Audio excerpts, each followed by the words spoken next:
All right, you go. All right. We'll call the meeting to order. Good evening, everyone. Today is Wednesday, May 10th, 2023, and I want to welcome everybody to the meeting for the City of Burlingame, our fiscal year 2023-24 budget study session. We've called the meeting to order. It is now 6:31 p.m. and we will move to our Pledge of Allegiance. Please rise if you are able and join us. I pledge allegiance to the flag of the United States of America, and to the and republic to the for which republic it to which it stands, stands, one nation, under God, indivisible, with liberty with and justice for all. justice. Thank you, Madam City Clerk. Could you lead us in the roll call, please?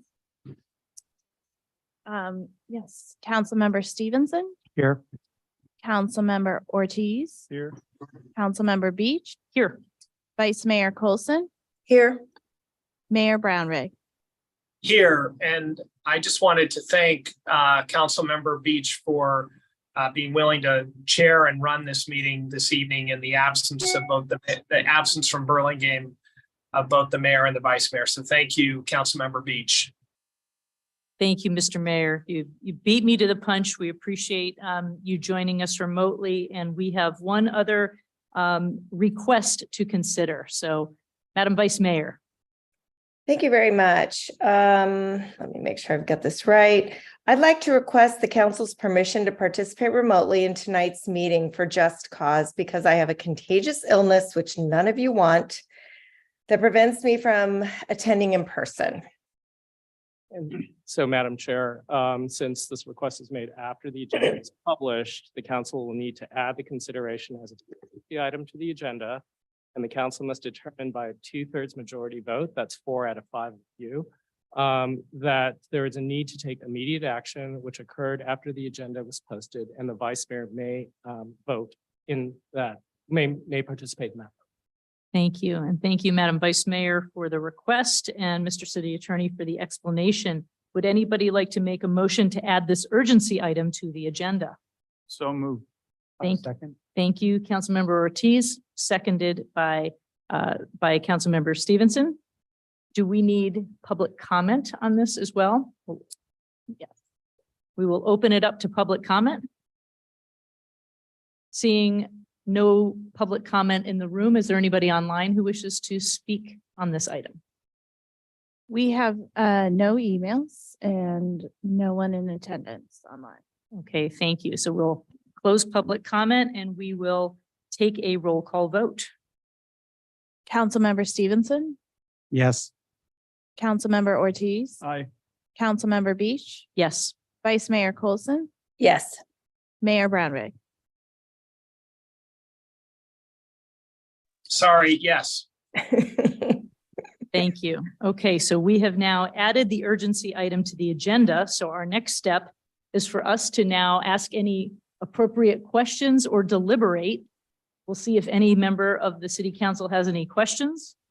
Don't Thank see you, any Ricardo. questions. I Okay, if there are my test. if there are no questions, then we will open it up to public comment. Anybody in the chambers wishes to speak on this item? Seeing none, we will ask the city clerk if there is anybody online who wishes to comment. I have no emails and no one in attendance that would like to comment. All right, with that, we will close public comment and we will consider a motion and a second and a roll call vote. I'd be happy to make a motion to approve the special measure, Madam Chair. Thank you, Mr. Mayor. So we have a motion. Do we have a second? Second. Second by Councilmember Ortiz. We'll take a roll call vote. Councilmember Stevenson, Yes. Councilmember Ortiz, Aye. Councilmember Beach, Yes. Vice Mayor Coulson, Yes. Mayor Brownrigg. Yes. All right, thank you. Well, we're seeing rules of the Brown Act in motion, and we appreciate our colleagues, Vice Mayor Coulson and Mayor Brownrigg, joining us remotely under circumstances. So we're delighted we could move forward with this study session on our budget. So with that, we'll move to item 4, public comments that are non-agenda items. This is the time when the public may address the city council. Because it's not on the agenda, we cannot comment, but we welcome your input and staff can follow up as well. So do we have any members of the public who wish to speak? Seeing none, we'll turn to the city clerk. I have no emails and no one in attendance with their hand raised. Okay, thank you. We'll move on from item 4 to item 5. Staff reports and communications. We'll begin with 5A and have a discussion of the city's fiscal year 2023-2024 budget. And we'll also consider a resolution to approve some personnel classification and position changes to amend the salary schedule. So this is our look ahead, and we'll go ahead and turn this over to our finance director, Ms. Todd. Thank you. And I'm Oh, gonna To the city manager. real quick, thank you. Before we get going with Helen, I just wanted to thank everybody. We have some extraordinary circumstances here. We have this weird hybrid going on, which was not what we had planned, but it seems to be working. So thank you everyone for your indulgence on this. This is our first go round with the budget. Our last time we talked about the budget, we were doing our mid-year updates for the 22-23 fiscal year. So this is kind of our look ahead to the budget that will start July 1st. Helen Uscott, our finance director, and her team did an amazing job putting everything together. It's always a tremendous amount of work just to get to this point, and then they have to put a whole document together. So I wanted to thank Helen and her team, and then all of the departments have to come up with their budget requests, and they meet with the finance team and with me to review everything. And so it's just a tremendous amount of work that gets us to this point. And then we'll be back on June 5th, asking for you to adopt the budget with any changes that you may ask for after this evening's presentation. So again, thank you to everybody who worked on this, and I will turn it over to Helen. Thank you. Good evening, Mayor and Council Member. Thanks for the opportunity to review the proposed budget for fiscal year 23-24. Next slide, please. Here's the agenda for tonight's presentation. We will start with, City Manager already had her introduction, and then we will take a look at the citywide budget and spend some time to review the proposed budget for city's general fund, which include both revenue and expenditure, as well as the general fund reserve balance. We will also cover proposed budget for other funds beside the budget general fund, followed by personnel classification and position changes. Tonight, we also cover our 5-year forecasting, and by the end, we have some time for additional questions, comments, the directions. Next slide, please. So let's start with the proposed 23-24 citywide budget. The proposed budget is about $148 million, which is $13.6 million more than current fiscal year. The changes are nearly $3 million from city's general fund, more than $10.4 million for capital improvement, about $600,000 for water and sewer fund combined. As you can see indicated in the pie chart, the majority expenditures, $74.2 million or 50% are attributed to general fund budget, which is city's main operation fund. Next slide, please. This slide, we are focused on more detail on the proposed budget for the general fund. Again, for the city, the top priority during the downturn, which is able to provide the day-to-day operation and the necessary capital needs required to sustain high quality services. That's the main method behind our, the budget development. You can see from this slide, general fund revenue are used to cover operation expense, debt service obligation, and support CIP project. We continue to include funding for pension trust. We are include about $864,000 for city's general fund and then nearly $1.2 million citywide for the pension trust contribution. We are also anticipating continued deficit spending in the upcoming fiscal year and the next few years. You will see for next few years, the projections in the 5-year forecasting, the second part of this presentation. Next slide, please. In a nutshell, the general fund revenue, about $80.51 million, is projected to be up 6.6% from current fiscal year budget.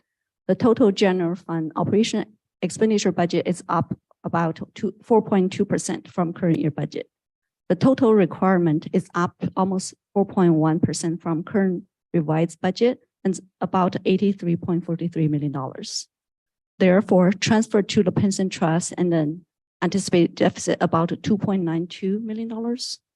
The pension trust fund does not reduce the fund balance, just FYI.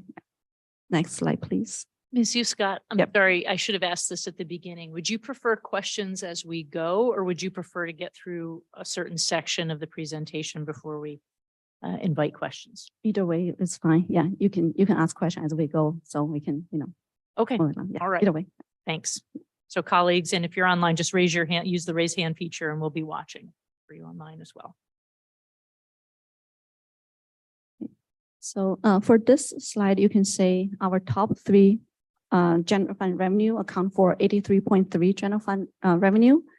Before the pandemic, fiscal year 18-19, our general fund revenue is about $84 million. Now we project we're going to have $80 million-ish general fund revenue, which we still $4 million shy from our pre-pandemic level. Next slide, please. From this graph, you can see after a significant drop from fiscal year 19-20 and eventually additional more drop for 2021, we can see that our tax revenue is bounced back, and we are project about $71 million for fiscal year 23-24, which is really close our pre-pandemic level. For pre-COVID level, we have 72 million. This year, we project for 71 is about $1 million shy for our general fund tax revenue. Give you in perspective, general fund tax revenue, we dropped to 62 millions in fiscal year 19-20, and then we lost $10 million from the mid-March through June 2020, about three and a half months, we dropped a 10 million drop very dramatically. And then in 2020-21, general fund tax revenue further dropped to 49 million in total. So therefore, we see the upward trending is good news for us. We are recovering. Next slide, please. Here's where you can see the 6.6% increases, the change about $5 million for our current year budget. This table also show on my staff report, page 3 of my staff report. The change in the main contributor is come from the property tax, sales tax, as well as the business license tax. Worth noting is our business license, thanks Burlingame voter, they passed the business license tax measure acts in November 22, which is going to burn us additional revenue to help our general fund. Next slide, please. The revenue of current fiscal year have been just at the mid-year. Let's look briefly at our top 3 revenue. Hotel tax used to be the largest revenue source for the city general fund, followed by property tax and sales tax. That's before the pandemic. If you look at the fiscal year 18-19, however, hotel tax, as we all know by now, is also extremely sensitive to the economic environment. The COVID-19 pandemic impact is obvious for our city. For the past few years, property tax become largest revenue source for the city, and the sales tax held the second place. However, for this year, our projection is for fiscal year 23-24, TOT will pass sales tax and become second in place. A little bit more, we are hoping the gap continue growing, so we have better TOT tax revenue. Next slide, please.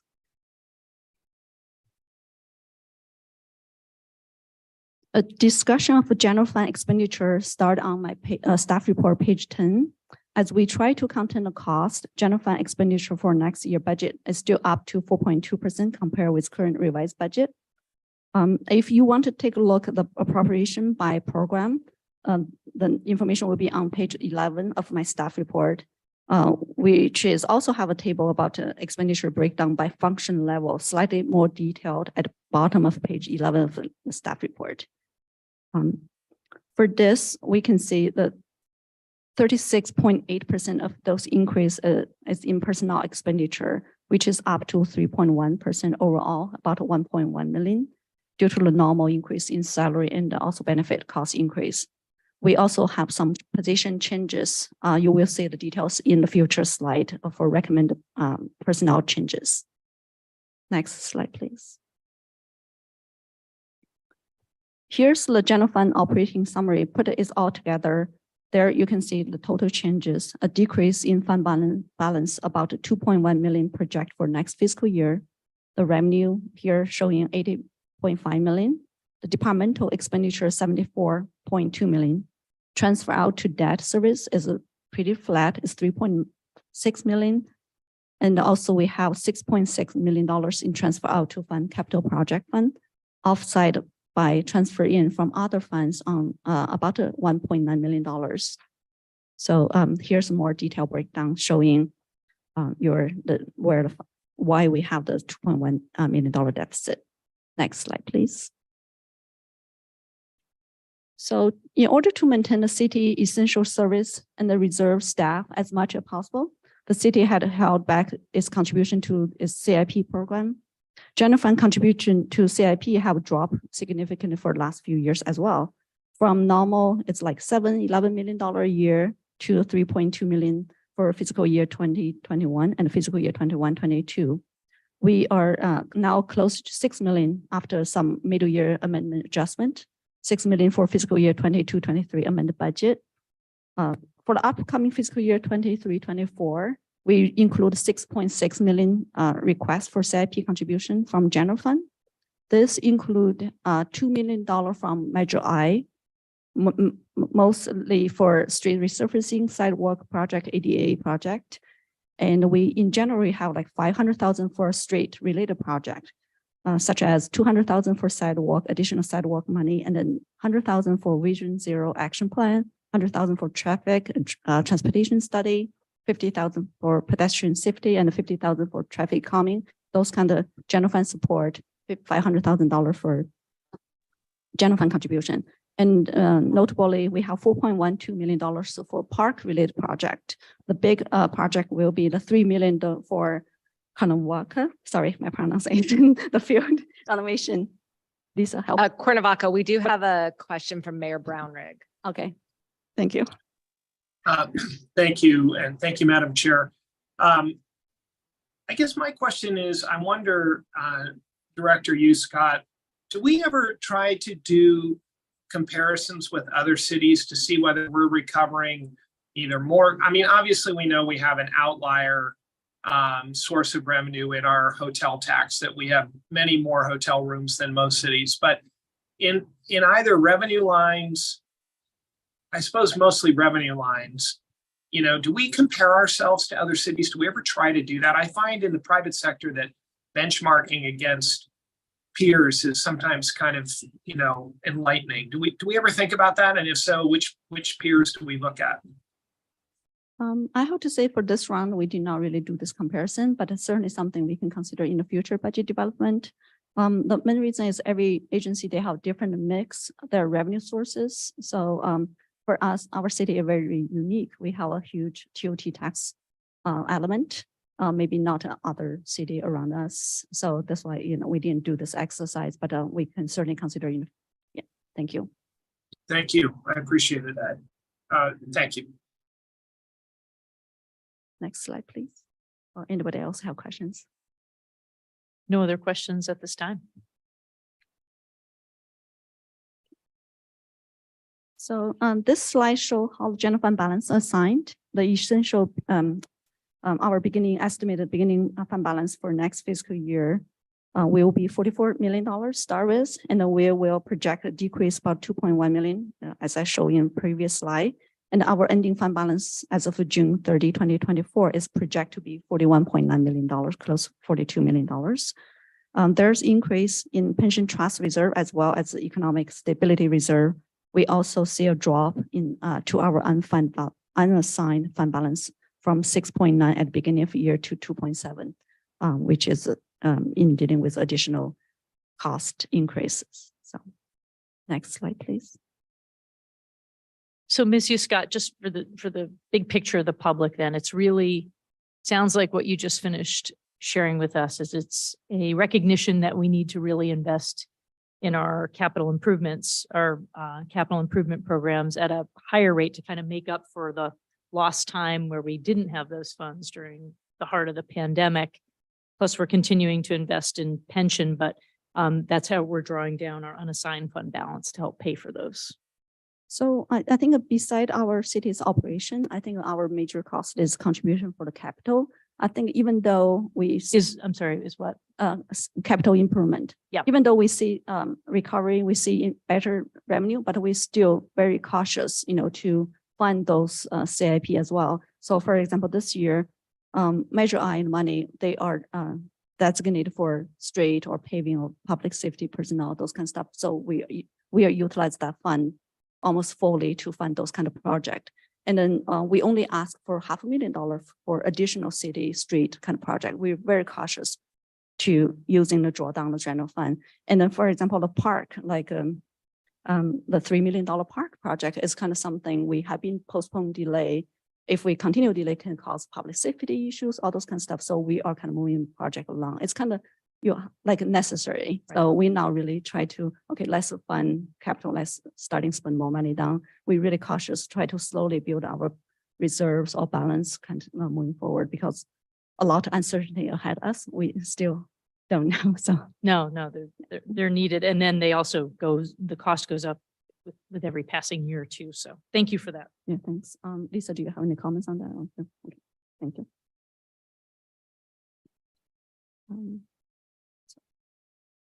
So yeah, okay. Here again, you can see how fund balance changed the city reserve. So even though this general fund is back to run a $2.1 million deficit, but the unassigned fund balance, which is still showing the 2.7, which is discretionary money for the city council to spend. Look at the size of our city, 2.7 million is not a whole lot, but however, we are slowly build up our fund balance. We see some improvement there. If you look at the adopted budget at fiscal year 22-23, we only have $583,000. So we are seeing some improvement there for our general fund. And then we still have the ability to continue contributor trust as we planned. So this year we, for general fund contribution is $864,000. Next slide, please. Here's the proposed budget for all funds other than city's general fund. You can see the funding for a capital project has increased by almost $10.4 million this upcoming fiscal year. Funding for most other activity in proposed budget is comparable to current year revised budget. For the most part, we are trying to keep the budget tight and give our revenue time to recover. Next slide, please. I have inserted this slide just show the transfer out for the capital project, but you will see the whole presentation on the upcoming from our public work department. From this, you can note the city scale back general fund contribution, as mentioned earlier for the capital project due to the COVID. And then we are continue exercise this practice only to fund required project as needed. Here is more breakdown where the money go to, such as general fund. We have 2.5 million total, which is 2 million out of Measure I, 500,000 from real general fund. And then for the parks tree project, we have 4.1 out of this $3 million for the Karnataka field project. Sorry, I have difficulty to pronounce this word, so sorry. Again, for the city's general fund is main funding sources for city parks, capital improvement, and also facility. For other funding sources, we have as a capital, water or sewer, they have their enterprise support for their capital need. And also we, our public work department is along with the city manager office did a great job to get a grant funding for some projects. It's great for the city. This year we did a drawdown $600,000 from the capital investment reserve to starting work on the Broadway grade separation project. Let's see the money for our preliminary work for that project. Next slide, please. Ms. Scott, Yep. on the Parks and Trees CIP, the other funds and sources, the 4 million, are those, can you help us understand where those came from? I think they will be covered by the public works detail project. Okay, Already got it. my notes here. Sorry. Got it.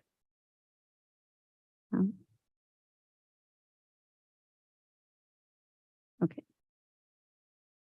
So this slide showing the contribution history for the city under 115 pension trust account. Balancing this trust account nearly 18.7 million as of March 31st, 2023. Our 5-year forecasting, we assume no draw on the city pension trust fund. However, for the 5-year forecasting, you do see some deficit there, which is probably at some point will require drawdown some either pension trust fund or city's economics stability reserve or other like OPEB trust fund could potentially. We have a question from Vice Mayor Colson. Thank you, to the mayor. So on the pension trust fund, do we have a goal? I seem to recall that we had like a monetary goal or some dollar amount we were trying to get to. Do we have a number? So I don't have a number right now, but I do have some of our old information. For example, the safety plan, we are hoping we're able to reach the threshold rate set by fiscal year 25-26. I think our percentage is 76.9% for funding. And then for the miscellaneous fund, it project pass its threshold rate at 36.7 in fiscal year 27-28. However, I think that study had done a few years back. So it's in my work plan for next fiscal year. I'm planning to pension study again, just look at the number because the interest rate up and down, and then things can change. All the salary increase, all those kind of stuff can reevaluate access. This really still the same as we project many years ago. That would be great. I think it'd be really important to understand, in the projections, and I'm sure the mayor would agree, like understanding that what we're going to shave off and how much we're going to need and how long that's going to go, given the new conditions in the overall investment markets and the changes in the actuarial assumptions would be great. Thank you so much. I'll look forward to that. Thank you.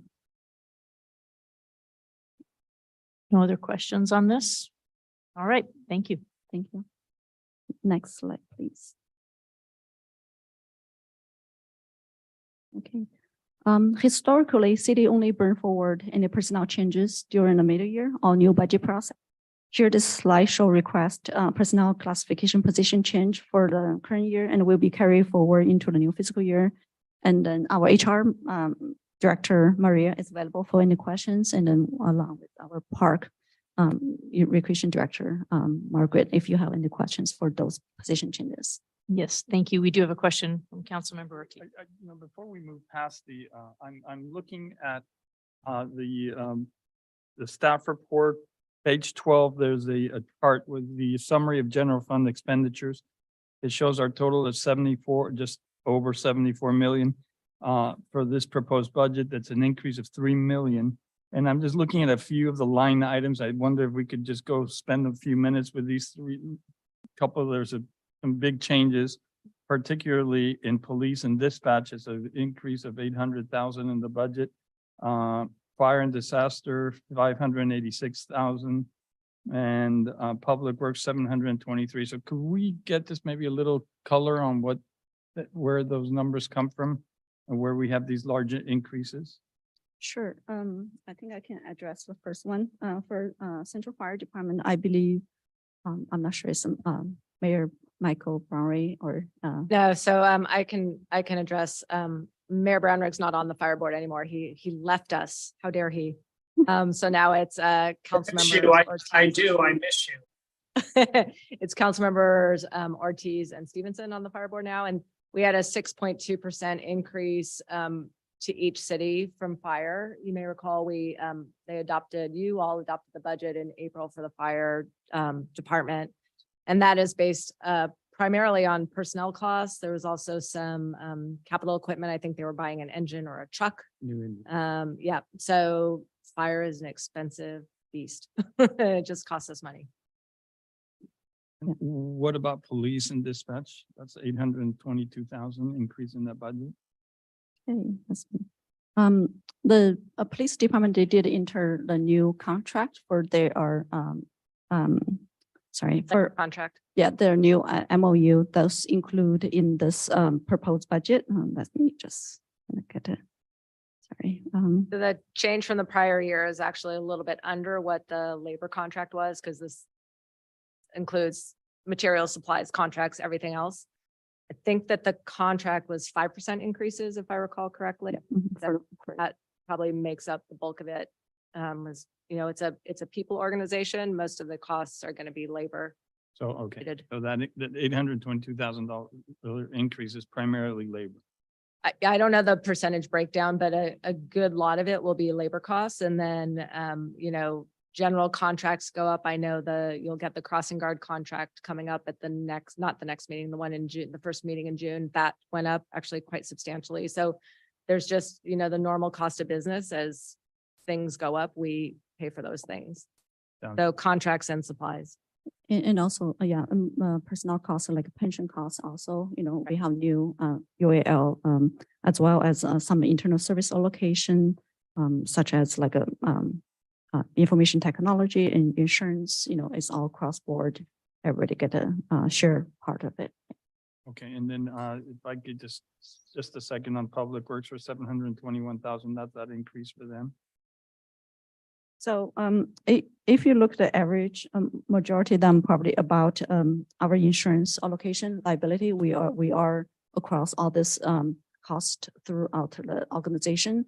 And then also this year, we did have one new insurance, the city to join as for our employee relation insurance, employment risk management insurance. That's total cost for the citywide will be $600,000 is shared throughout the different departments. $600,000 is all allocated through Public Works? No, it's not all of them. It's just kind of another additional costs throughout the city allocation, but I can certainly come take a look at what's Public Works. Sorry. Second. Okay, thank you. No, I just wanted to stop and take a look at that before we move on. Thank you. Yeah, no problem. Actually, Colleagues, Can I any other make a- questions? I see Mayor Brownrigg has his hands up. Go ahead. More just a quick comment. I appreciate Councilmember Ortiz's drill down. I think that's exactly what these sessions are for. And I appreciated the additional color. I know that when I looked at that, I thought to myself, you know, it's somewhere between a little over 4% increase on the total budget. And in a year where inflation has done what it's done, I felt like probably overall we were tracking, you know, but I appreciate very much the drill down on exactly where those costs are rising. But I think on the kind of more macro look, we're probably, you know, about where we would expect to be in the current environment is the way I thought. so I can add one more just explanation for Public Work Department for their engineer. They also add additional position, which is part of personnel request for their engineer technician.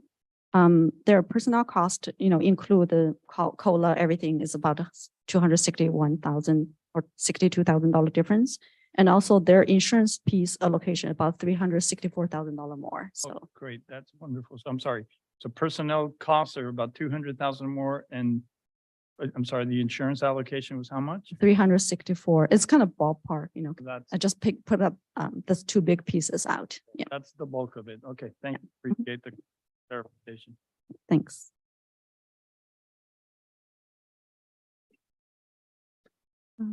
Are there any questions about the personnel changes? This is what you'll be actually voting on tonight. So if you have any, anything you'd like to ask us about, now is your chance. There, Madam City Manager, if there's any color commentary other than the bullets on the slide.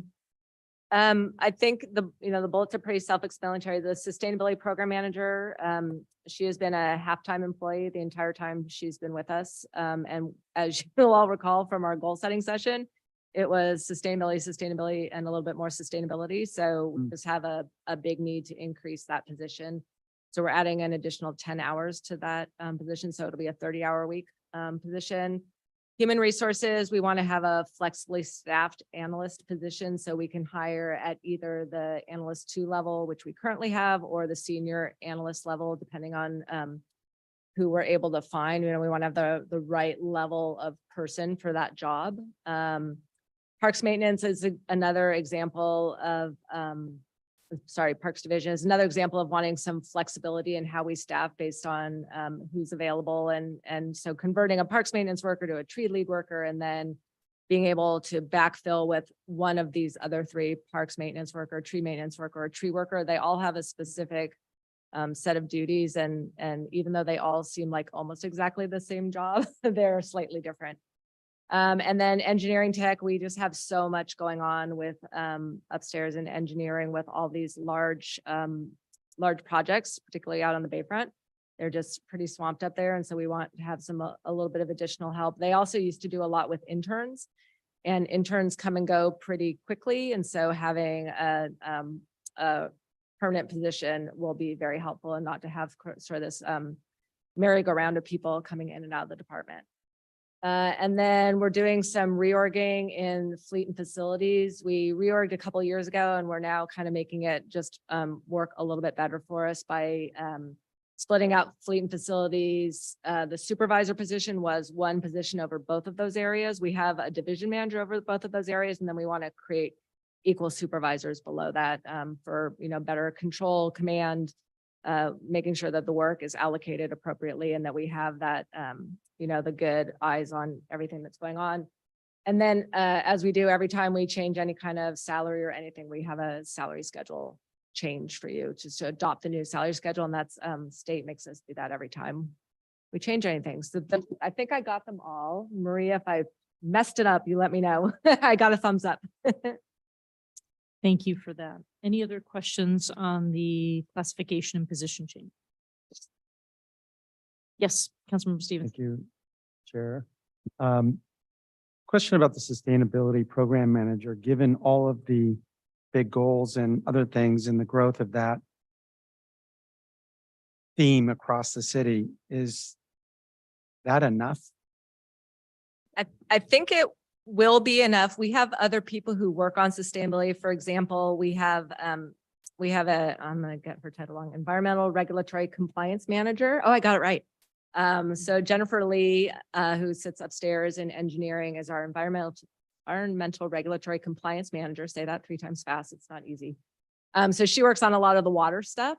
And then Segal kind of helps with the water stuff, but really focuses on sort of all the other things that are going on. So I think 30 hours is a good start. We can always come back to you later. I'm not sure, having not spoken to Segal, about whether she wants to go full-time, and she is such a great asset to the city that I wouldn't want to say you have to go full-time and then lose her when she's enmeshed in so many projects. For example, Spin launched today, right? Tomorrow. Spin is launching tomorrow. So that was her project with Jeremy. She's working on getting some electric vehicle chargers over in the library. Like, there's just a lot of big projects that she's working on, and I don't want to lose all that good kind of knowledge. Okay. Thank you, City Manager. Sure. Thank you. Don't see any other hands up or questions. Appreciate city managers and all of our staffs, really looking at changes to FTE really thoughtfully and carefully. And I think these explanations show that care and caution that you've done in this year's budget as well. And certainly in the sustainability coordinator, one of the most important things she does is make sure that that all departments are looking through things with a sustainability lens. It's really, the onus is on every department to implement, but what a great leader to have her at 3/4 time. So with that, I think we do have on this section, is this the time where we would have an action on, But one more slide. or do we have one more slide on this? We have Okay, a got little it. bit more. Thank you. I'll ask you for it. Yeah. So pretty much this slide just show you the total position changes. We did add a total 3.63 FTE since adoption of the fiscal year 22-23 budget. So that's where each department allocation is. So next slide, please. And then here's the question, comments, and then actions. Seeing no hands up. No further questions, any comments? All right, and we will open, Here. I'm sorry? We have one. Oh, yes, Councilmember Stevenson, yes. I'm just curious about if there was visibility into the capital improvement projects that have been approved that are multi-year. We have a whole CIP Okay. after this. Yeah, so we go through all the budget stuff with Helen. And then we'll have my friend Kevin Okada sitting in the front row. Will come up and do a whole CIP presentation for you. I'll save my question. All right, great. I we do see Vice Mayor Colson has her hand up. Thank you very much. I just want to sort of note that I'm really pleased to see that the economic recovery seems to be going along as predicted, if not for our city, our small little city, I think even better. I know we're not back on our TOT, but I feel like we're getting there. And I'm hoping when we get the new Topgolf in, that will be an attraction for more people into the hotels. So I just, I don't know if the city staff feels that way or not, but it feels like we're actually, to get that budget deficit down to just, a few million this year, or really on an operating basis, we're running in the positive. Feels pretty good, especially given we've renegotiated a number of our employment agreements with our unions. Does it feel that way? It does. You know me, I'm always the nervous Nelly about our budget and how we're doing, and not wanting to overspend. One thing that we usually say to you, and I don't think we've said it yet, is that the expenditures that are in the budget are the most a department can spend unless we come back and say, hey, we need more money for this department. And in most departments, we don't get to that level because we have a vacancy somewhere, through the thing, or, a contract came in lower than we thought, or we don't let a contract we thought we might do. So that deficit of 2 point whatever it was probably will go down a little bit from that. And then if we're lucky, our revenue, we like to be pretty conservative in our revenues. So we don't say, look at all this fun money and spend it all. And then turns out that something bad happens, like a pandemic none of us could predict. So we just try to be really conservative, and not me, because I don't do any forecasting. Helen and her team are very conservative in the way they forecast our revenues and our expenditures. And so, chances are our revenues hopefully will come in a little higher. Our expenditures will come in a little lower. We'll squeeze that down even further, that deficit. I like the days, many years that I was here when we could put 3 or 4 or 5 or 6 million into our capital investment reserve. When we get back to that place, I'm going to feel really good. We're not at that place yet, unfortunately. We will get there, but we're just not there yet. But that's kind of my key, that things are cooking, right? Because we build up that huge capital investment reserve. We spent a lot of it on the community center. We saved a lot of money for our share of Broadway grade separation. We've saved money for undergrounding on El Camino. We bought those credits for the undergrounding on El Camino, the Rule 28 credits. We've been able to do a lot of good money because things were so good for a long time. And when we get back to that, being able to add to that reserve, that's going to be a good day. I think it's a good, Lisa, you make a really good point. And I think Mayor Baylock told this to me when I first got on the council. She made the point of, you live and die by your TOT. And I think it's really good that we're learning to run our operating budget on a lower amount of TOT, and that we've never raised our budget up to consume kind of ongoing systematic costs that, we don't have a lot of control over. We haven't allowed those to usurp a lot of that. And we've taken that delta and we've invested it back into CIP. And a lot of that, Lisa, is because of you, but it's a really good fiscally responsible practice that I think this city council in the past, and hopefully going forward in the future, has done. Thank you. Yeah. Thanks, Madam Vice Mayor. Mr. Mayor, did you have a comment? I saw your hand up briefly. Thank you, Madam Chair. I guess partly to echo the Vice Mayor, I do believe that this, the budget is showing the turnaround that we were hoping for. And I know I certainly endorse the prudence that the city manager has demonstrated over 10 years and the council has supported over 10 years, which allowed us to weather the storm. I mean, just a couple of quick comments. One, it is striking to me that I believe I'm right in saying we never tapped the Economic Stability Reserve. And that still has 19 million in it. So we've done all of this without actually tapping the reserve that we might well have justifiably tapped. And so that's a credit.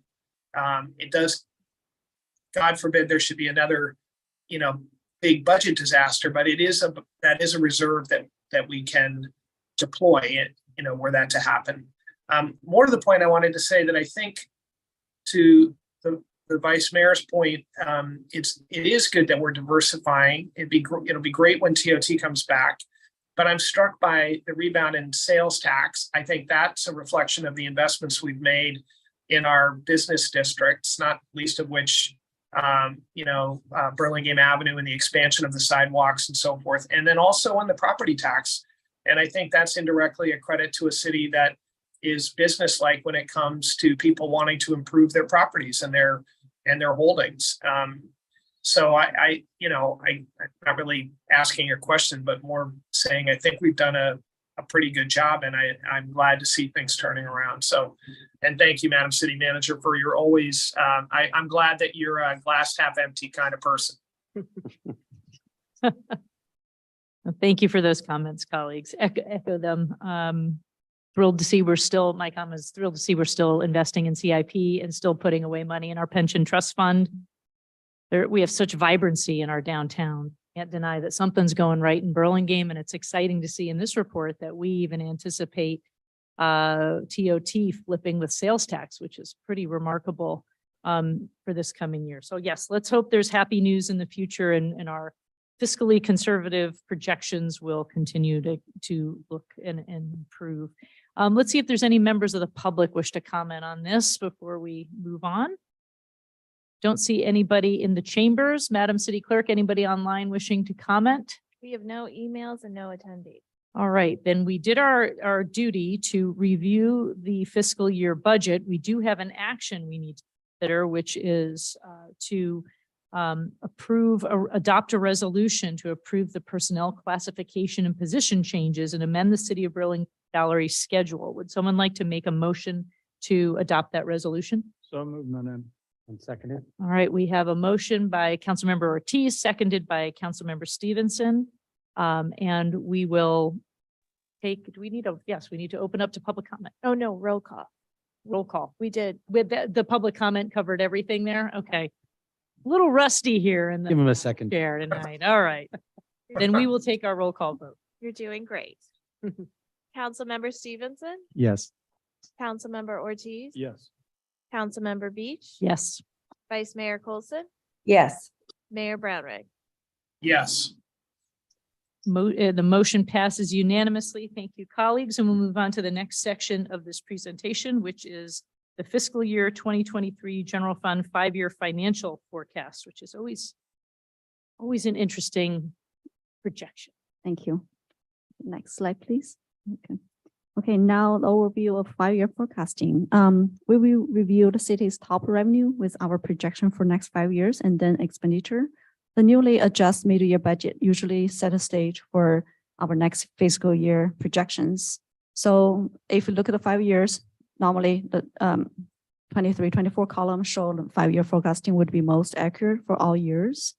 The budget entail a lot of roll up line item for revenue and expenditures. A big thanks for everyone who participated in this year's budget process. Thanks all the people in the audience. Thank you very much. Next slide, please. Here's a proposed revenue mix for fiscal year 23-24. There are some major changes in the pie chart, as I mentioned earlier, from the pre-pandemic years, mainly because of the huge drop for the TOT tax since the pandemic started. And property tax now have huge, a much bigger slide of the big three general fund revenue, 39.3%. So now the big three account for 83.3% of the pie. Next slide, please. This chart showing major general fund revenue source, the blue bar showing for property tax, very steady growth. The orange sales tax, the new proposed budget look like very flat, even drop a little from for the next year. So current year projection is 17.468. Next year will be 17.458 based on our HDL consultant, their projections. For TOT tax, you can see the huge decrease in the middle. The fiscal year 2021 is 5.7 and then slowly we bounce back. Now, if you look at the chart, 23, 24, we are exceeding our sales tax, become second largest revenue source. We are continuing to see an increase in all other revenue category from 12.8 million to grow to $13.5 million. Next slide, please. Here's our projection for our property tax. City also work with our consultant HDL company property tax division on this projection. We are anticipating about average about 4.8% going forward. So this strong growth, like Mayor and Vice Mayor mentioned before, because the Burlingame is a very attractive place for people to want to move here to live this place, and then this bring the property tax up. So give us health growth in the property tax sector. Next slide, please. For this chart and showing our sales tax, I expect about a 2.6% average growth for Burlingame for upcoming year. So for this number for city's sales tax, we include 3 different components. As one is our regular sales tax, our Measure I tax, as well as public safety Prop 172 tax. So we expect sales tax will be remain relatively flat. In our forecasting, we include, for next fiscal year, very minor increase or decrease. For our regular tax, it's about only 0.1%. For our Measure I, we might even see a little bit drop, 0.7 negative increase for Measure I, and for 24-25, we see about average 2.3 to 2.7% increase for regular tax, and then also Measure I. For the out years, we build about a 2% increase, try to be more conservative on this growth is 2% for the out years. Next slide, please.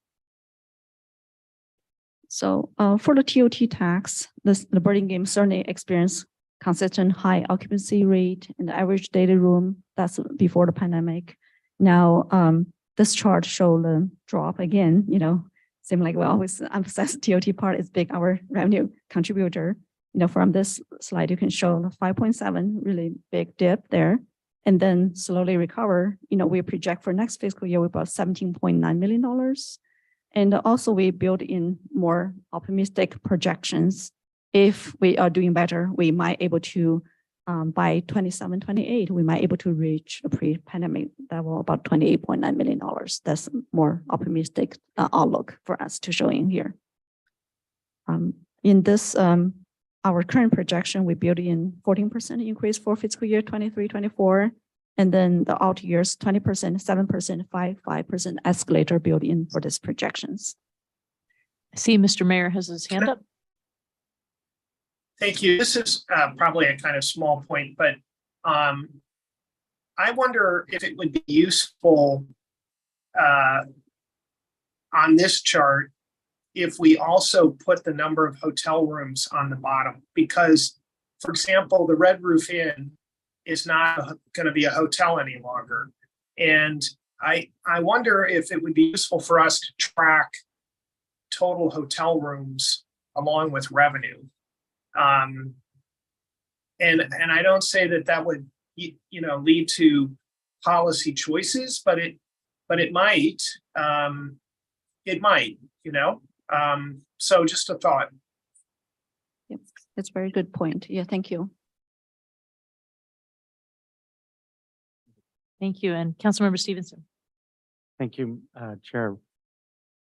In terms of the property tax assumptions, it's somewhat of a straight lined assumption. The underlying drivers of property tax increase, I would assume, are turnover of homes and mark to market, home improvement and mark to market, density projects. Do we have any impact from interest rates on any of those 3 underlying drivers that would either slow down some of that? Because I know the interest rate rises have been mostly in the current year, and we don't have full numbers yet. I'm just concerned that a straight line approach to sale property tax could over assume actual revenues. So just a question, frankly. Right. Yeah, I think the interest rate increase certainly impact for the sell, property transfers, we can see a, decrease in our property transfer tax. For example, last year we collect about $900,000 property transfer tax. This year we reduced to $500,000 based on the transactions or the money really coming in. I think it certainly have impact. But however, we are have some older homes, get on market at the value currently, and then that time will be Counterbalancing, yeah. counterbalance that. And also those is based on current information we have available, it's not include all the development come up, right? So for example, some housing project, those kind of stuff is not included in this projection yet. So that's the most information available we have based on with help of our HDL consultant. And also in our property tax category also include ERAF tax, excess ERAF, which is we did a flat budgeting, like $3.2 million. This is kind of more complex calculation driving by state or county, different policies. A lot of time they're assuming this kind of one time go away, but for next few years, we continue to have this money because based on the training or based on the information we receive county, this money is still going to be there. So it's a mainly factor impact. Okay. Yeah, the total. Thank you.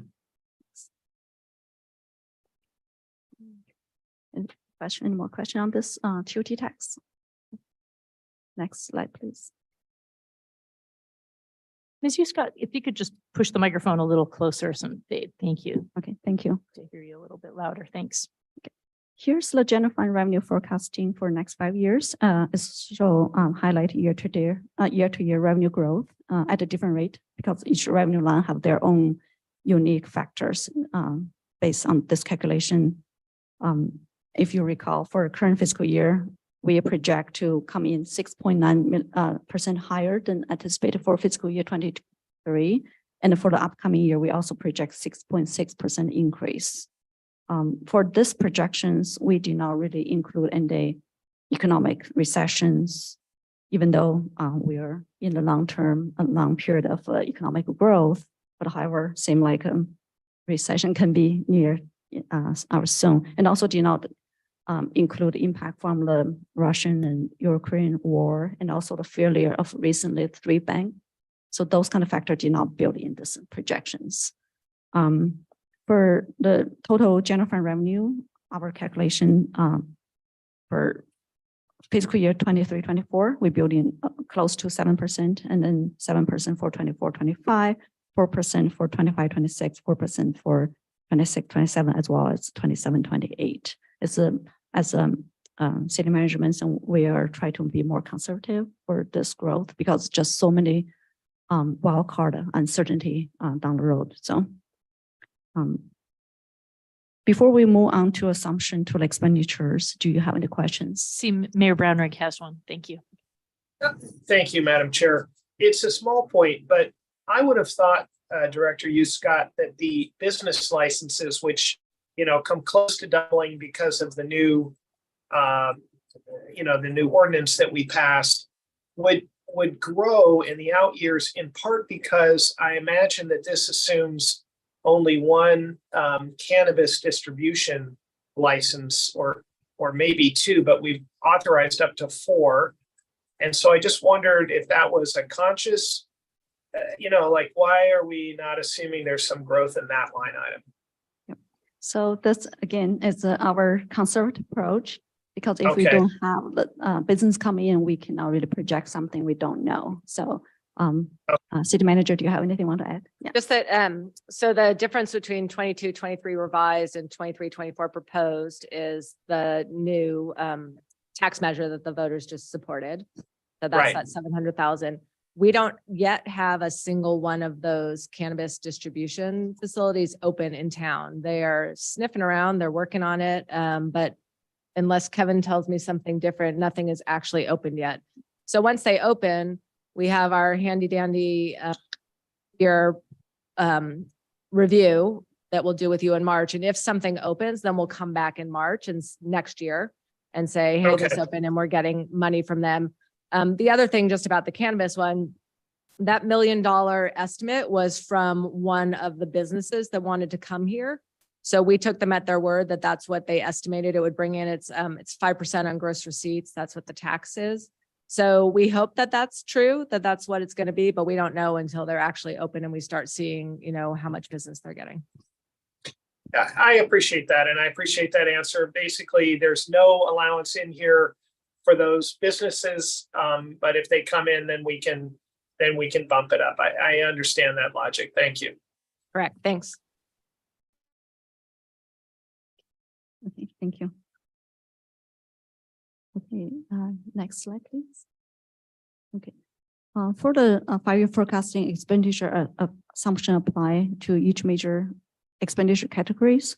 To forecasting salary and wages, historically, we could take a current payroll and then all the current MOU into consideration. So the forecasting include the effect of those MOU and wages for those for our employee cost. Most pay increase are effective January 1st or July 1st. In other words, we draw up this preliminary budget for next year, include the personnel changes, also included from previous slide, authorized positions. We are assuming they will be, part of this budget process. So with that current forecasting for salary raises, we're using the current year budget, apply an escalator based on current the market. We did build in the 4%. In 4% increase as now means we're going to assume we're going to get 4% salary increases. It's more consider the step increases or new position added. In total overall, we are kind of building in the 4% increases. It's not just, oh, you have 4% built in, you're going to get a 4% raise. People expect that, but it's not like that. It's more total as citywide for that.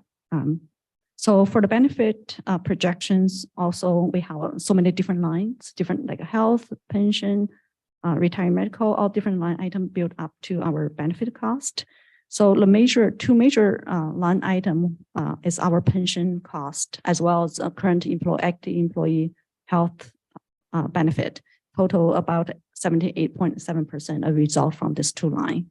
So for the operating cost, those include contract supplies and the materials. They project we're with a fairly broad brush. We are assuming 4% increase.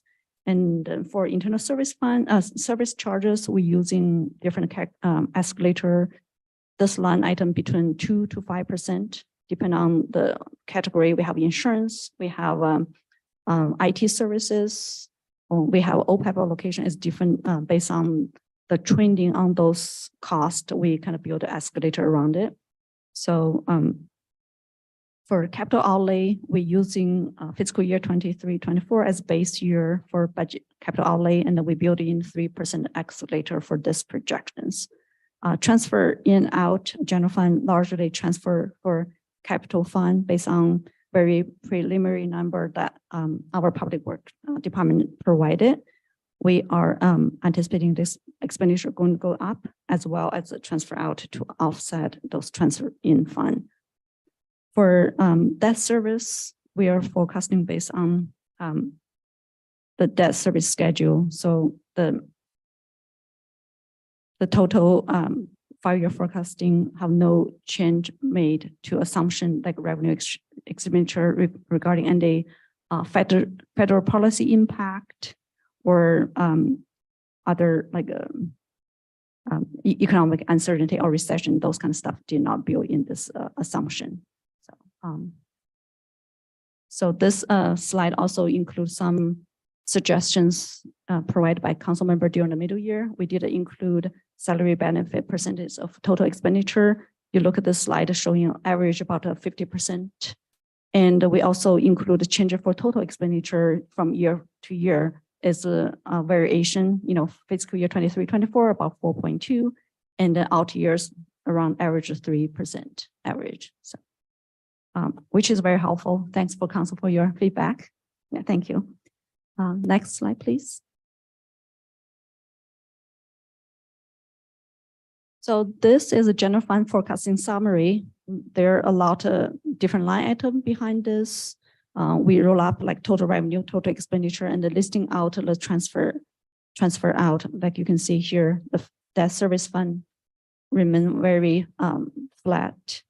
And then you can say also total requirement is growing faster than resources, at least for next 3 years. So hopefully by 26, 27 out years, we have better result. We have more revenue to cover our expenditure.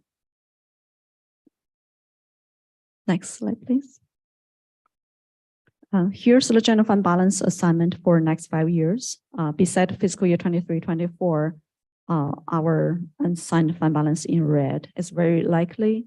Like I mentioned before, we might need using some pension reserve or economic stability reserve, or maybe other funding sources. Hopefully, we might have better TOT tax revenue, so we don't see this red any longer. So, next slide, please. Besides general fund reserve, funding of the capital investment reserve also showing here. There are no contribution to reserve from general fund this year.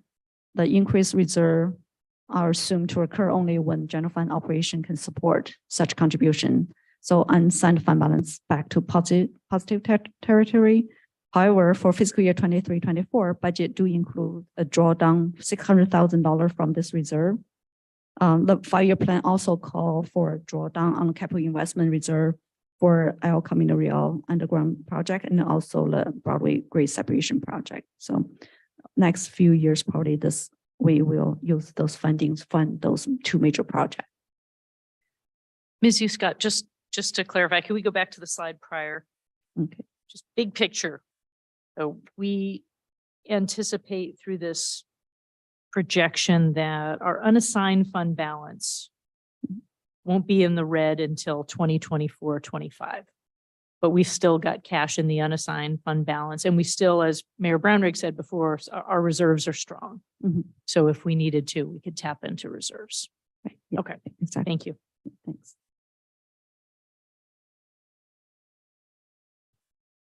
Next slide, please. So here you probably see this slide many times during my presentation for the last few presentation. Here, just a reminder, want to put it on your radar. Cities still have unfunded need, so we don't lose sight of those. We will always want to keep the funding of capital projects and the other long-term needs in mind, so we can talk about the physical sustainability. So for this slide, we also add the Park Yard project based on Vice Mayor Coulson's suggestion during the middle year budget review. So if you have other project coming in mind, we can continue add to this listing. Thank you. Next slide, please. So with that, before I conclude my presentation, I always want to acknowledge my colleagues for their contribution. The city definitely have a very wonderful management team under the leadership from our city manager, Lisa Goldman. During the budget process, you can see everybody, we have calendar set up, everybody provide information very timely, and very supportive for our process. So they're wonderful to work with. Behind each good manager always have amazing staff, right? And then I'm not going to call out each one of them, but I do want to special thanks to my finance team, my finance team for their hard work and dedication. Again, also here, I want to emphasize the leadership from the council for your continued support. I really appreciate it. All you guys feedback, the guidance for us. So as always, I'm here to answer any question you may have. Thank you. Thank you, Ms. Scott. We have great staff leadership, a terrific city manager, but it takes a lot to orchestrate a budget like this. And we know that you are the master orchestrator with all the other department heads. So thank you so much for you and your team for all the effort that goes into this presentation. Colleagues, any final questions or comments before we open it up to the public? Great discussion along the way. All right, we'll open up. Any members of the public wish to speak on this item? Seeing none in the chambers, Madam City Clerk. We have no emails and we have no one in attendance right now. Okay, sounds like we don't have any additions or changes to the proposed budget. We will have a formal public hearing on June 5th. And I don't know if you have any final closing comments. So yeah, sure. So it's come to my 2-year mark with city. I really enjoy every moment of working for the city. We have a great management team. I have great staff. I've been We're very happy to be here. Yeah, thank you. We're glad you're here. I was worried you were going to say, and that's the end. No, we love having Helen here. She can't leave us. Thank you. Okay. Well, thank you for that. So we, Madam City Manager, we can. I think that is it, and we will move on to our CIP with Kevin Okada from engineering.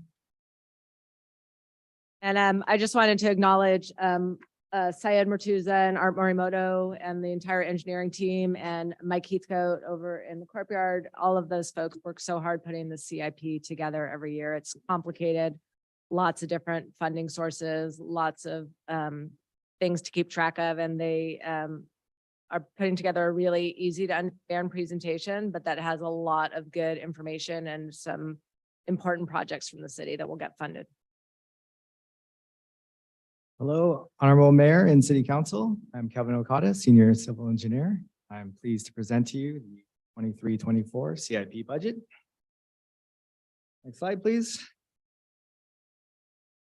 So here's the agenda for our presentation. So first, we're going to go over the general fund CIP, which we went over in March, and we'll really focus on the revisions.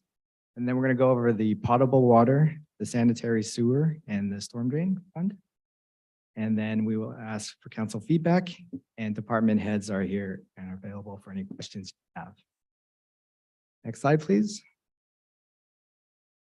So here is a summary of the capital improvement programs by program with the amounts. So the changes include the parks and recreation improvements and also the parking enterprise fund. And we're also going to go over the water enterprise fund, which is 4.5 million with a 1.05 grant. And sanitary sewer enterprise fund, 2.835 million, and the storm drain system with 3.25 million. For a total, to 3.27 million. Next slide.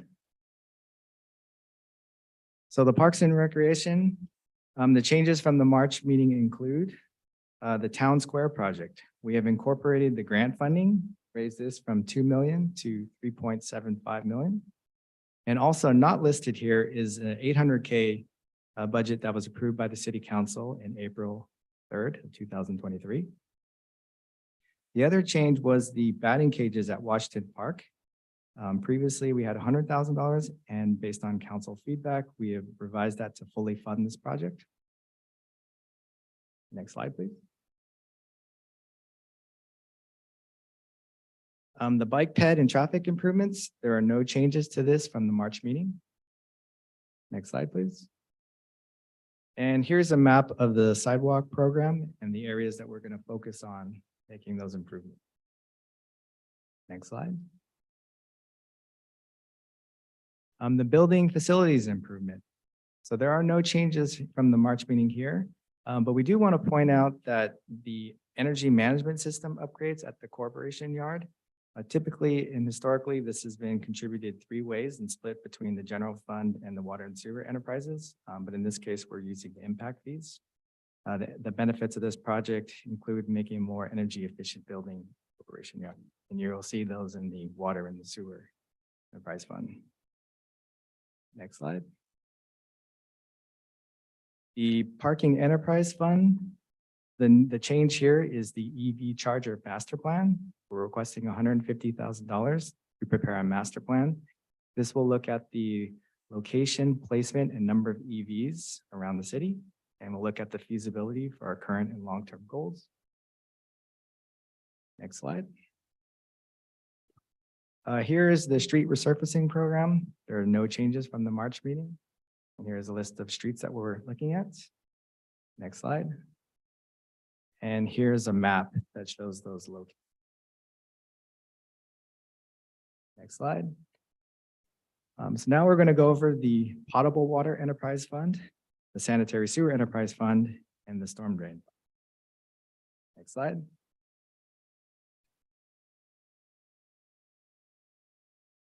So the water enterprise fund, the first project we're requesting funds for is 2.43 million for the Burlingame Terrace water main replacement project.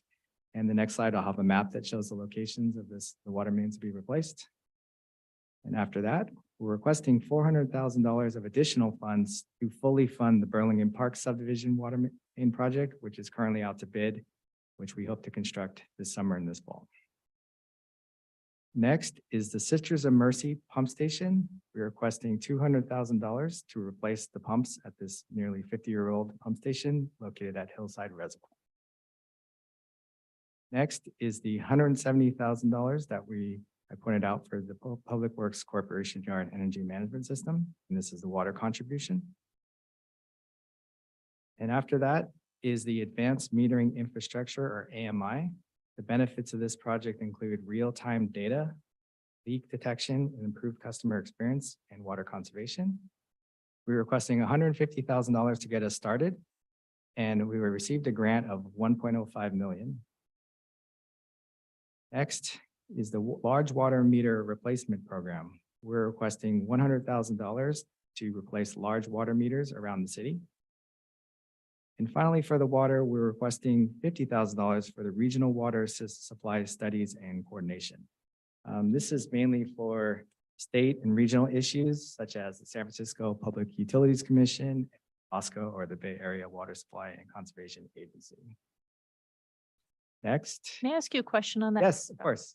I really appreciate the maps. That's great to kind of get a visual of where these things are going. So I see Burlingame Terrace water main replacement, and it's this green area sort of around Edge Hill. And it's there's also in the text it says South ECR PH4. That referring to something going on in El Camino Real? Yeah, so we started with the El Camino Real project, and we had an RFP go out for a large area, and we phased it into 4 phases. With the first phase was the El Camino Real project. The second phase is the Glenwood Park subdivision project, which is currently in construction right now, which Carroll, East Carroll, Ralston, Howard, Cypress area. And then the blue is the one that we're going to, is out to bid now, Burlingame Park water main replacement. That's phase 3. And finally, phase 4 is the Burlingame Terrace water main replacement project. So that's great context. Obviously, El Camino Real is going to have a lot of construction, hopefully very soon with the rehabilitation project. But are all the water mains beneath that street now ready to go? We won't have to re-tear that up. Are they good foreseeable future? Was that sort of the vision for these? Yeah, that was the plan, to attack Okay. that before the PG&E project and the Rural 20 and the Caltrans project. So yeah, that was the first phase. So they're phased. Okay. So, and that's important because people are wondering, well, why are you tearing up the street when we're going to tear up the street in a year or two? And it's, I guess there's just a phasing, but we can be assured that at least the water, our stuff that we're responsible for underneath in that area is taken care of now. And I see Director Matusa nodding his head. Okay. Thank you. Dig as few times as possible, I guess, is my big picture point. And it sounds like we're doing that. So thank you from the folks who live here. So yeah, if you go to the next slide, it shows the map of what we were just talking about. So in the green is Burlingame Terrace water main replacement project, and the blue is the Burlingame Park, where we're requesting additional funds to fully fund the construction. And then yellow is the Sisters of Mercy pump station, which is at Hillside Reservoir, and orange is the location of the corporation yard. Next slide. So for sanitary sewer, the first project we're requesting funds for is $1 million for the 1740 Rollins Road force main project. The idea here is to install a parallel force main for redundancy. This will allow us to have more reliability during emergencies and planned maintenance shutdown. Also, we'll rehab the existing force main, which will give us extend its existing operational lifespan. Next project is the NBSU, or the North Bayside System Unit force main. During the last winter storms, some leaks were discovered. So we made some temporary repairs, and these funds will be used to make a more permanent repair. After that is the digester equipment building, digester number 2 and sludge storage building. We're requesting $500,000 for the design of this project. This is a project at the wastewater treatment plant. And then next, we're requesting $250,000 for smoke testing of the sewer mains around the wastewater treatment plant.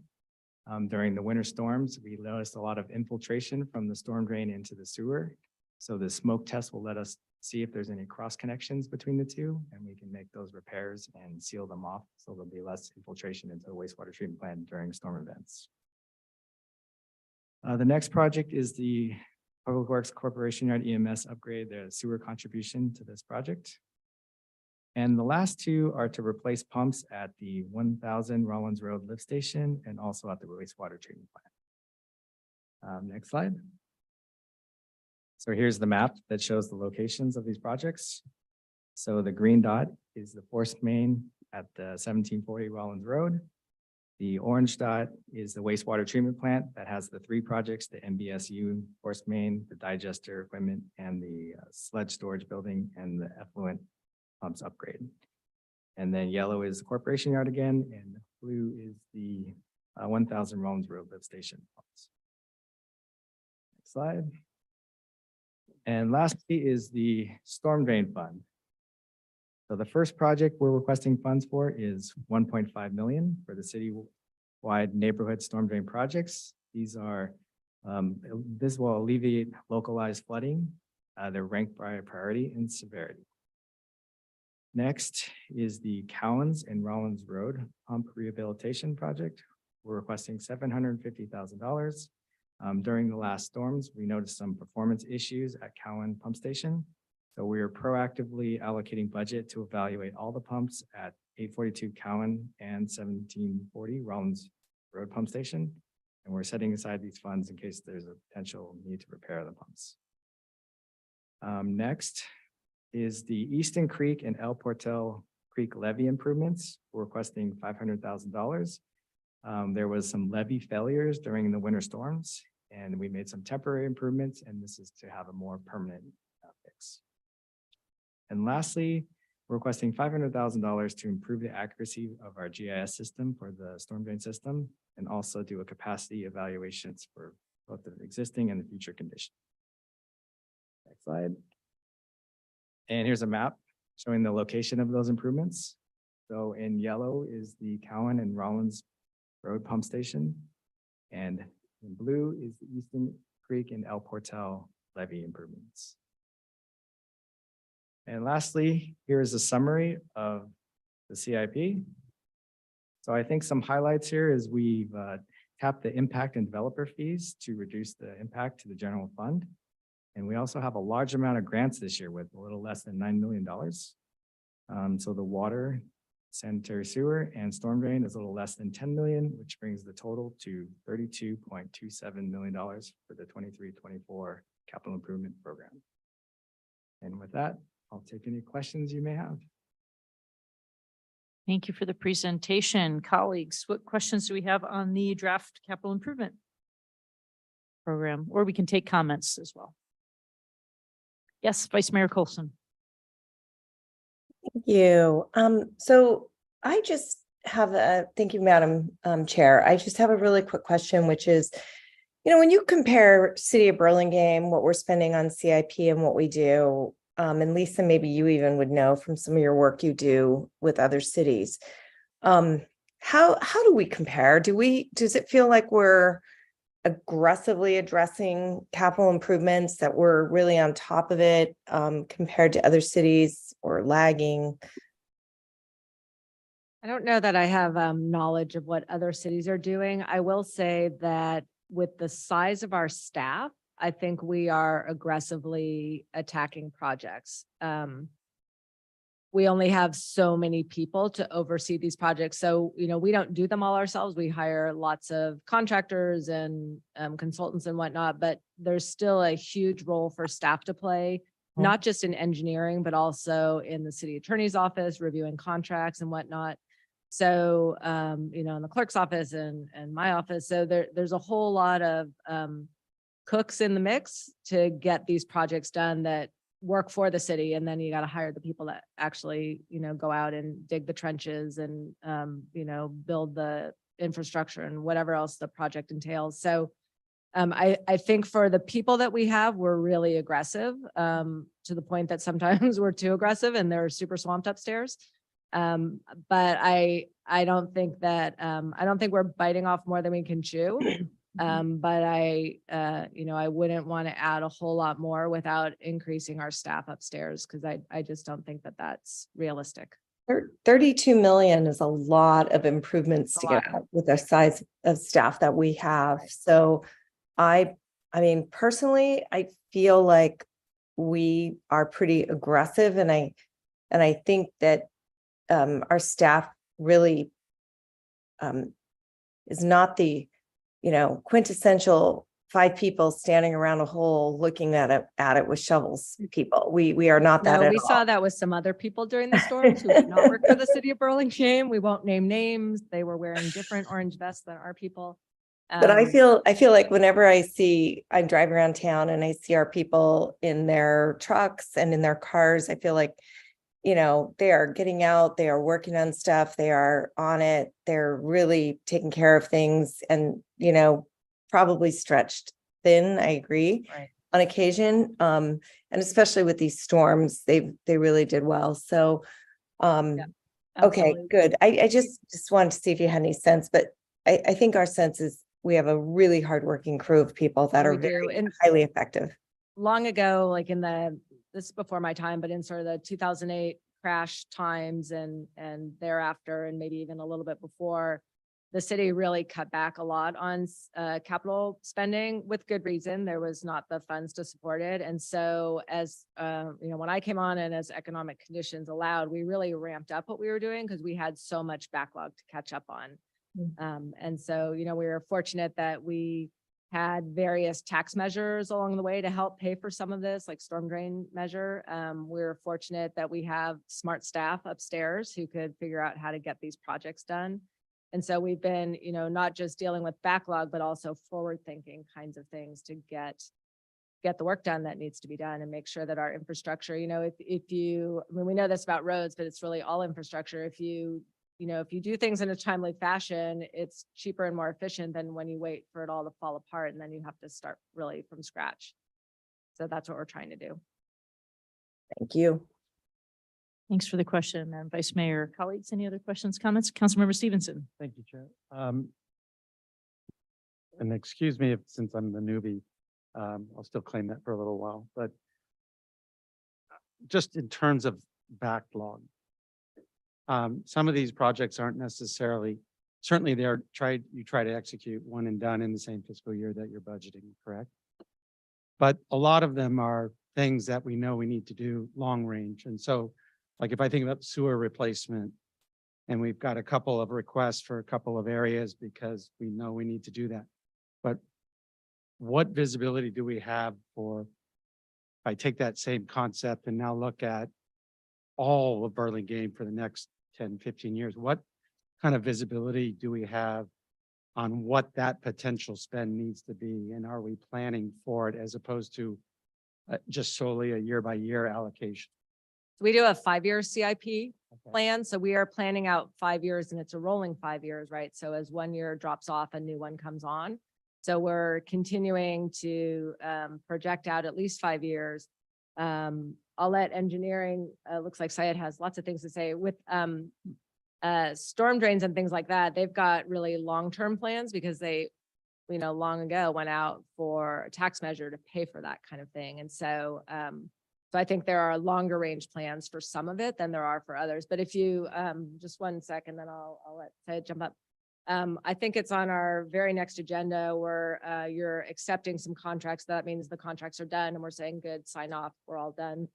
It's like storm drain project number 13 and, sidewalk project number whatever. So they all we're just continuing to do these, like Kevin was talking about, these various phases of projects.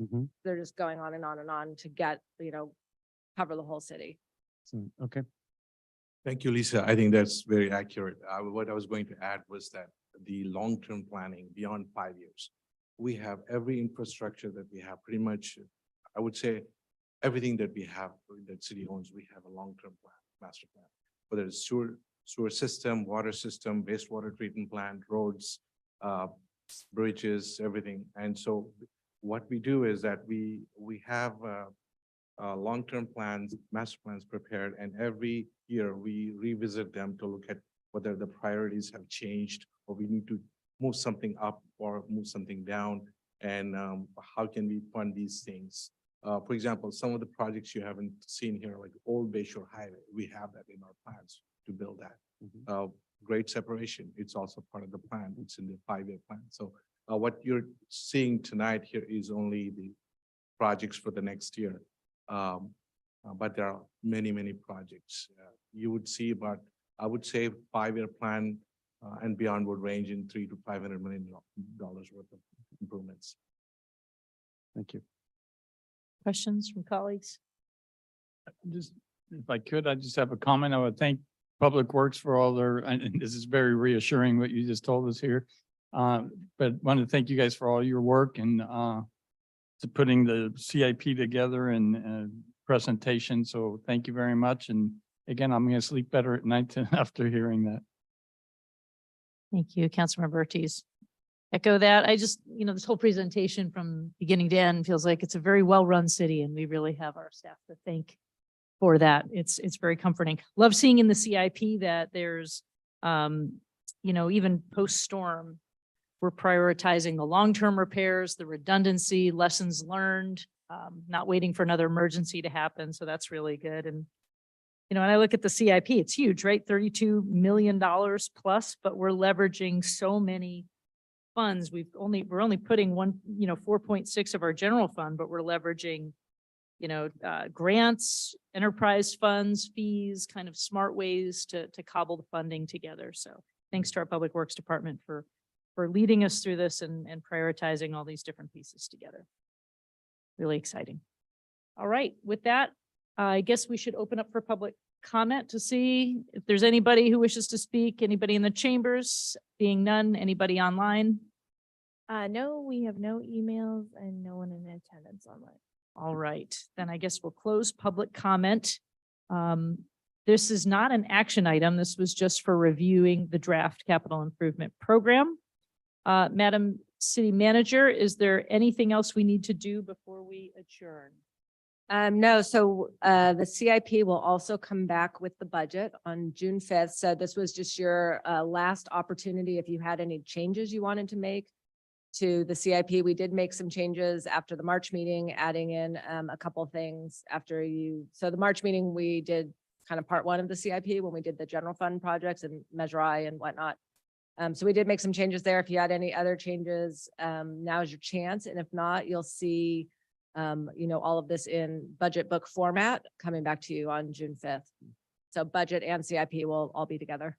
Guess my one, you're making me remember one follow-up question. We had a very small discussion at the March meeting about exploring the possibility of even doing a permanent flagpole at the police department. But if we did want to do that, would that fall under citywide minor building facilities? Is there enough money in that budget? Yeah, that is the case. Okay. I think we should be able to do it. Okay, if that were something. Thank you for the reminder, last call. Okay, with that, then thank you for a very robust discussion. Huge thanks to staff for their hard work to pull all this together. We will now adjourn with a reminder that our next regular city council meeting will take place on Monday, May 15th, 2023 at 7 p.m. You can join us in person here in council chambers or join us online at burlingame.org. Thanks very much and have a great evening. Adjourned. Thank you again, Councilmember Beach. And thank you all for letting me join you guys from here. I just really appreciate it. And did not want to give anybody COVID. Take care, everybody. We can't hear you. Sorry, but Can't hear you. appreciate you joining.